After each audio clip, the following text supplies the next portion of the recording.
Salam hormat dan salam sejahtera. Bersama saya Debbie Amanda Padan dalam Berita Pagi Sarawak, edisi Selasa 2 Februari. Sarawak merekodkan satu kes kematian baharu semalam melibatkan jangkitan COVID-19 iaitu di Sibu yang menjadikan jumlah kematian di negeri ini meningkat kepada 39 kes. Jawatankuasa Pengurusan Bencana Negeri JPBN Sarawak memaklumkan kes kematian ke-39 itu melibatkan seorang lelaki warga tempatan berumur 77 tahun. Kes terbabi telah disaring pada 22 Januari kerana demam. Keputusan ujian RT-PCR kes didapati positif COVID-19 dan kes telah dimasukkan ke Hospital Sibu untuk rawatan lanjut. Kes disahkan meninggal dunia pada pukul 8.01 pagi pada Ahad lepas juga mempunyai komorbid masalah paru-paru kronik tahap 4. Dalam pada itu, sebanyak 105 kes baharu positif COVID-19 dikesan di Sarawak semalam sekaligus menjadikan jumlah kes positif meningkat kepada 4,555 kes. Ia melibatkan Miri 20, Bintulu 19, Lundu 14, Sibu 13, Kapit 11, Meradong 8, Song 6, Bau, Kanowit dan Serian 2 kes, manakala 1 kes masing-masing dicatatkan di Kuching, Semarahan, Matu, Julau, Pakan, Dalat, Beluru dan Subis. Sementara itu, satu kluster baharu diisytiharkan semalam iaitu kluster Bintang Deli di daerah Meradong bahagian Serike. Ia menjadikan sebanyak 12 kluster di negeri ini masih aktif. Semalam juga dilaporkan daerah Kapit berstatus merah, daerah Bau dan Lundu berstatus jingga, manakala daerah Beluru pula telah bertukar dari status merah kepada status kuning. Pasar Sentral Sibu ditutup selama 2 hari berkuat kuasa hari ini untuk melakukan operasi nyahkuman dan saringan COVID-19. Pengerusi Majlis Perbandaran Sibu MPS Clarence Ting berkata, keputusan penutupan 2 hari itu dibuat selepas salah seorang kaki tangan MPS yang bertugas di Unit Kesihatan dan Perkhidmatan Awam disahkan positif COVID-19. Clarence Ting dalam kenyataan media memaklumkan semua penjaja di pasar tersebut perlu menjalani ujian calitan COVID-19 segera di klinik kerajaan terdekat atau fasiliti pandu lalu di Pustaka Negeri Sibu. Beliau juga memberitahu pejabat MPS di Pasar Sentral Sibu dan pejabat unit kesihatan dan perkhidmatan awam di tingkat 20 Wisma Sanyan ditutup serta-merta semalam sehingga notis pengoperasian semula diumumkan kelak. Bagaimanapun, beliau memberi jaminan perkhidmatan kritikal dan perlu di unit kesihatan awam terus diutamakan. Di Miri, sebuah lagi klinik kesihatan dicadang untuk dibina di kawasan Dewan Undangan Negeri Dun Senadin bagi mengurangkan masalah kesesakan di klinik sedia ada iaitu Klinik Kesihatan Tudan yang menerima ramai pesakit dari Permajaya, Desa Senadin, Tudan dan Kuala Baraham. Menteri Pengangkutan Sarawak yang juga Dun Senadin Datuk Lee Kim Shin berkata, klinik kesihatan Tudan kini memberi perkhidmatan kepada kawasan yang besar dengan populasi lebih 200,000 penduduk.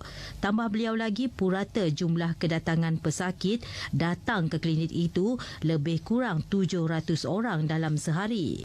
In fact, that's why I have proposed to the Ministry of Health that we need another klinik kesihatan here in this area because of the big population.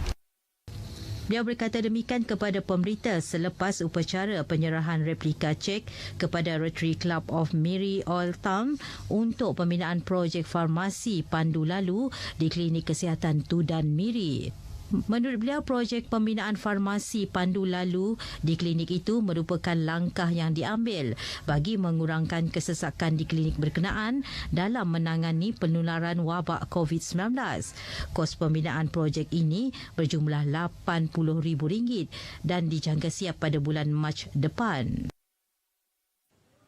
Peningkatan permintaan terhadap bahan mentah dari kayu balak tidak dapat dipenuhi bagi keperluan industri hiliran di negeri ini. Ekoran bekalan tidak mencukupi. Pengarah Hutan Sarawak Dato' Hamden Mohamad berkata, sebagai alternatif, jabatan tersebut perlu memastikan peladangan hutan perindustrian IFP akan menjadi sumber baharu untuk bahan kayu.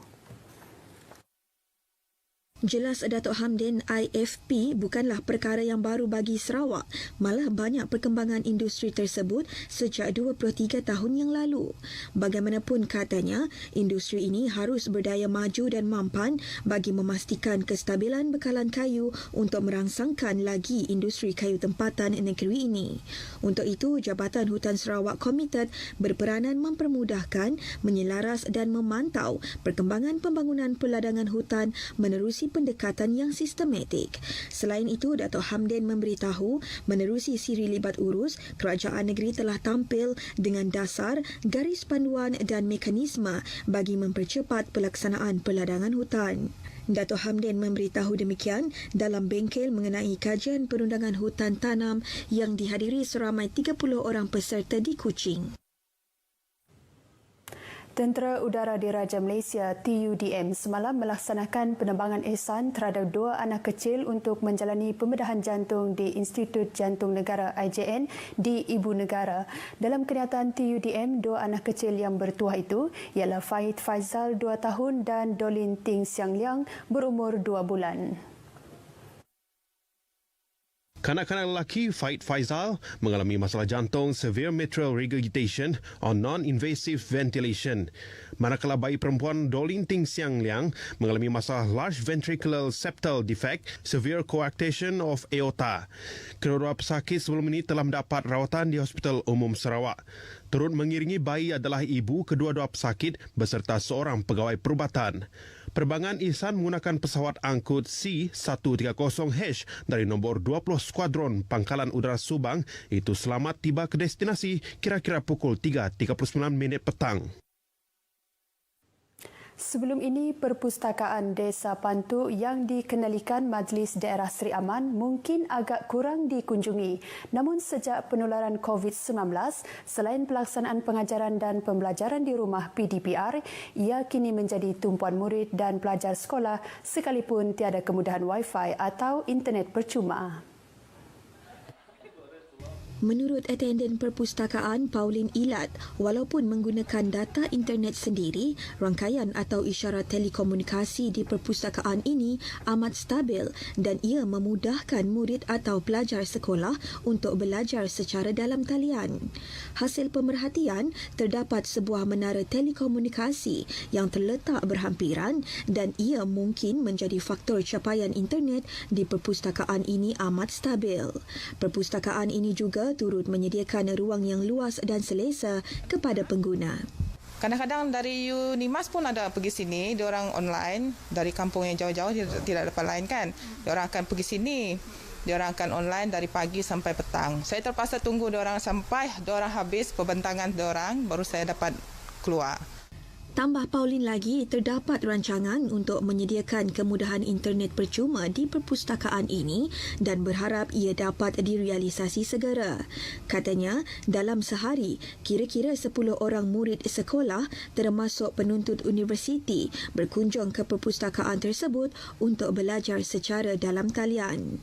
Walau bagaimanapun, hari Jumaat bilangan pengunjung biasanya agak kurang.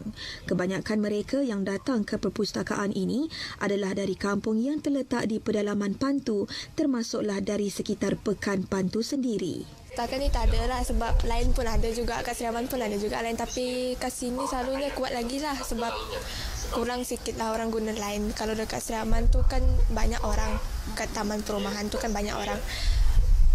Beli keselesaan juga sebab sunyi, lepas tu tak ada banyak gangguan, lepas tu lagi pun sejuk lah. Perpustakaan Desa Pantu dibina pada tahun 1999 dan terletak bersebelahan Kesihatan Pantu dan hanya beberapa meter dari Pekan Pantu. Waktu operasinya pula pukul 8.30 pagi hingga 4.30 petang setiap Isnin hingga Jumaat. Memanfaatkan tanah seluas 2 hektar, seorang pesara guru di Limbang tidak menjadikan ia sebagai penghalang untuk meneruskan minatnya dalam bidang pertanian. Kebil Bakal berusia 67 tahun kini giat mengeluarkan pelbagai hasil tanaman antaranya buah pisang. Kebil Bakal yang pernah berkhidmat dalam bidang pendidikan kira-kira 35 tahun mewarisi minat bapanya yang juga seorang petani perintis di negeri ini. Saya bersara kira 10 tahun yang lepas. Jadi minat saya kepada pertanian ini oleh kerana bapa saya seorang petani perintis padi sawah negeri Sarawak mulai tahun 50. Justru beliau memanfaatkan tanah yang dimilikinya di kampung Bukit Seraung dengan mengusahakan tanaman utama pisang termasuk pokok durian dan serai. Jadi tanah ada luas, jalan ada yang disediakan oleh Jabatan Pertanian dan Kerajaan. Jadi saya mengusahakan tanah ini dengan bertanam. Mula-mula saya berjadi jinak dengan tanaman ini kerana tanaman lain saya tak dapat kerana usia. Jadi saya mula-mula menanam dalam 100 pokok pisang. Beliau berkata demikian semasa ditemui pemberita di kebun pisang miliknya di Bukit Seraung, Limbang. Isu kes kehamilan dalam kalangan remaja perlu ditangani secara serius. Hasil tinjauan RTM di sekitar Kuching mendapati rata-rata daripada masyarakat berpendapat bahawa situasi ini menjadi tanggungjawab bersama. Ibu bapa mesti tahu apakah yang dilakukan oleh anak-anak mereka, apakah yang di manakah anak-anak mereka dalam masa-masa yang tertentu, terutama sekali pada waktu malam lah. Mak bapa yang hantarlah anak di sekolah supaya dapat sampai tamat darjah 6, kayak tamat form 6. Jangan ingat nanyuh anak lelaki dulu. Saya harap mak bapa ambil berat. Jagakan anak kita di rumah. Sebelumnya kita sebagai ibu bapa lah, kita sih ambil berat lagi. Kita nak harap cikgu hanya ngajar aja. Kita sih boleh sebulat-bulatnya dengan cikgu mengajar anak-anak kita. Menteri Kebajikan Kesejahteraan Komuniti, Wanita, Keluarga dan Pembangunan Kanak-kanak Sarawak, Datuk Seri Fatimah Abdullah dalam satu sidang media selepas mesyuarat One Stop Teenage Pregnancy Community peringkat negeri Sarawak baru-baru ini mendedahkan bahawa jumlah kes kehamilan dalam kalangan remaja di negeri ini pada tahun lepas iaitu 2,099 kes. Dalam sidang media tersebut, beliau menjelaskan bahawa sebanyak 34.5% remaja hamil masih dalam usia persekolahan iaitu 10 hingga 17 tahun. Baik, sekian berita pagi Sarawak. Saya DBM Minda Padan. Terus patuh SOP bersama putuskan rantaian pandemik COVID-19. Jumpa lagi dan salam hormat.